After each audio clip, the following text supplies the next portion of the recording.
suis désolé les filles, mais vous êtes dégoûtantes. Quand as-tu regardé ton compte Instagram pour la dernière fois ? Il y a quelques minutes ?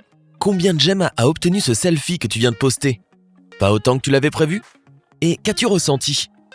Si ta réponse est « je me suis senti nul », félicitations, tu viens juste de devenir l'une des nombreuses victimes des pièges les plus captivants de notre époque. Tu m'as bien entendu. Je viens de qualifier les réseaux sociaux de pièges #heureux, #merveilleux, #deluxe. Tu en prends plein les yeux avec de jolies photos de gens qui voyagent, qui font du sport comme des fous, qui se surpassent chaque jour. Eh bien en fait, le véritable message que cela délivre, et je suis désolé de te le dire de manière si directe, mais c'est que tu es nul. Oui, cela te fait croire que tu n'es pas assez bien sculpté, pas assez stylé, et tellement moins populaire que nos divas d'Instagram. Elles ont passé des heures à se maquiller et à trouver la bonne tenue, et elles te sourient là, comme ça, zen et belle, toujours du matin au soir. Et en plus, elles te vendent un ticket direction leur terre promise. Tout ce qu'il faut faire, c'est réaliser leur entraînement sportif, enfiler une robe qui fera tourner la tête des hommes, ou bien acheter un fond de teint qui changera ton visage du tout au tout. Sinon, tu ne seras jamais assez bien. Et ça ne se passe pas que sur ton ordinateur ou ton téléphone. Toutes ces femmes qui te regardent depuis les couvertures de magazines comme si elles te jugeaient de ne pas être à la dernière mode. Quand tu t'engloutis le gâteau préféré que te prépare ta maman, ou que tu restes toute la journée en jogging, parce que tu te sens bien dedans. On pourrait presque entendre ces femmes te crier « Stop, tu ne peux pas faire ça !» Elles décident de ce qui est bon pour toi. Elles savent exactement ce qui te rendra heureuse. Des objections ? Ah ok. Bon, si tu n'es pas d'accord, fais donc un test. Sois toi-même et poste des photos de toi comme tu es, sans filtre, ni retouche, naturel. Et tu crois quoi ? Qui obtiendra le plus de j'aime ? Toi ou une Insta-blogueuse avec 17 000 abonnés ? La vérité est dure à entendre, mais ce sera elle. Mais devine quoi ? Et je te dis ça parce que je suis un homme. Tu es déjà belle, tu es déjà parfaite, tu es déjà assez. C'est ton sourire qui fait que le monde continue de tourner et tu n'as pas besoin de filtre pour le mettre en valeur. Ce corps parfait dont tu rêves tant et que tu vois en ligne, et ce visage idéal que tu ne peux voir qu'avec du maquillage ne te suivront pas pour toujours. Et quand ils changeront, et ils changeront avec le temps, quand ta #beauté s'estompera, cela ne fera que te blesser encore plus. Tu n'es toujours pas d'accord avec moi ? Cela me rend très triste. Il y a autre chose qui me brise le cœur. C'est que les filles s'habituent de plus en plus à être jugées sur leur apparence à un âge très précoce. Je parle de ces petites filles qui font des concours, ces petites reines de beauté. Elles doivent respirer les produits chimiques des lacs pour cheveux, porter des tonnes de maquillage, de l'auto-bronzant et des talons hauts, s'épiler les sourcils et se blanchir les dents. Et ça va encore plus loin, parlons de leur attitude. Elles doivent tout le temps sourire, même quand leur cœur est ailleurs, avec les enfants du quartier qui, eux, jouent dans le parc. Tu dois être sans défaut, et ton unique but dans la vie, ce sera de prouver à tout le monde à quel point tu es parfaite, juste pour la gloire de la victoire. Le sommeil nécessaire à ton bon développement en tant qu'humain ? Oublie-moi ça. Et puisque ces concours commencent dès 18 mois, il y a de fortes chances que tu ne trouveras littéralement rien à redire à tout cela, puisque la communication avec des phrases complètes chez les enfants ne commence qu'à 2 ans environ. Sais-tu ce qui m'a choqué dernièrement ? Je suis tombé sur un article avec les résultats d'une étude menée par Common Sense Media qui indiquait qu'aux États-Unis aujourd'hui, 80% des filles de 10 ans avaient déjà fait un régime. Oui, beaucoup d'enfants en bas âge sont concernés par l'excès de poids. Mon Dieu, quand j'avais 7 ans, j'étais concerné par le fait de ne pas avoir de chiots à Noël. D'où nous vient ce mécontentement ? Quelque chose me dit que cela vient des parents qui ne sont pas heureux eux-mêmes ou qui disent à leurs enfants qu'ils doivent perdre quelques kilos. Et bien sûr, c'est le même média, celui qui te dit de devenir plus mince pour être heureux, qui embrouille l'esprit des plus petits.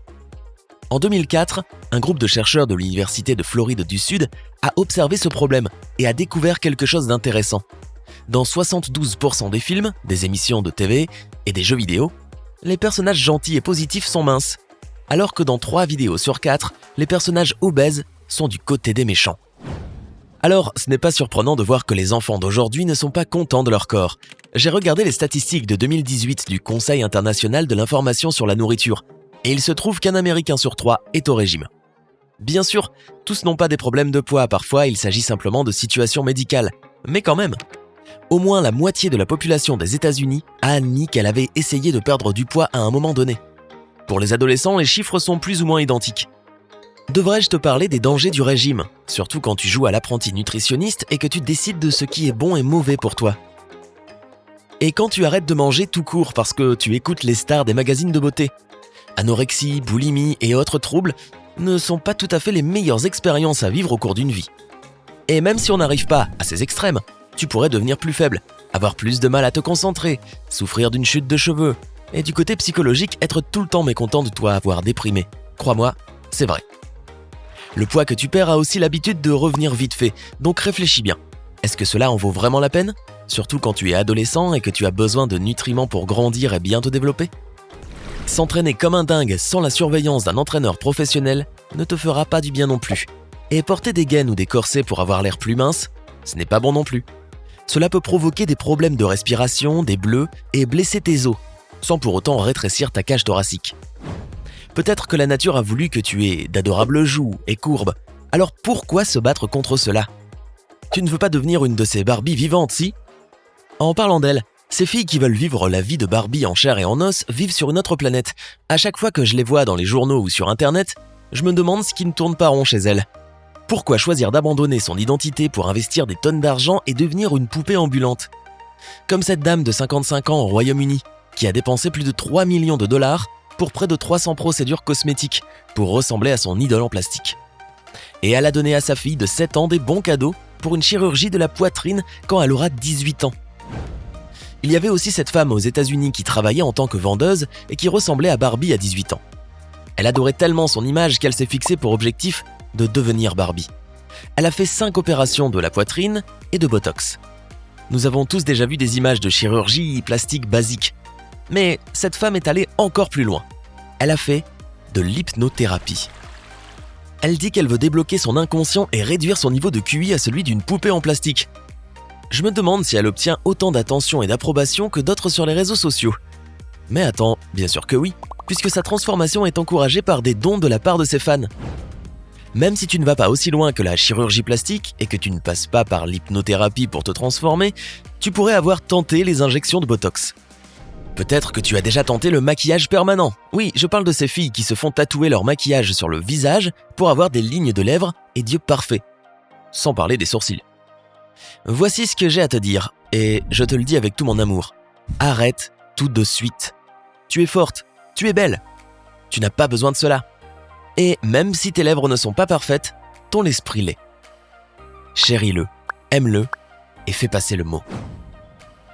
Y a-t-il quelque chose que tu aimerais changer chez toi ou est-ce que tu t'aimes tel que tu es ? Je te mets au défi de tout nous révéler dans les commentaires.